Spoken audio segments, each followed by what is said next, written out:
Hello everyone, in this video I'm going to show you how to save Snapchat videos to gallery. Actually, it's very easy and quick, but you need to watch this video until the end so you won't skip any important steps. So first of all, you need to open your Snapchat application, and then in this interface at the top left corner you need to click on your profile photo. Here it is. And then at the top right, click on the settings icon. Then you will see this list of options. You need to scroll down and find memories option right up here.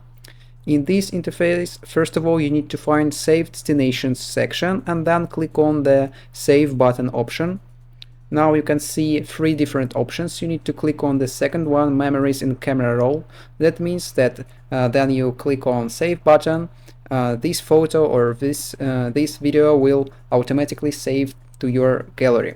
So then you need to go back and then click on the second option, Autosave My Story Snaps.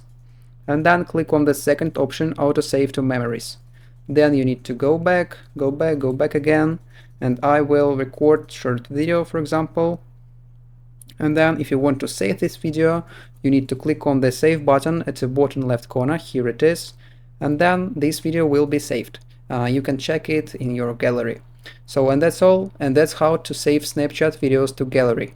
If you found this video useful, leave a like and subscribe to the channel. Thank you.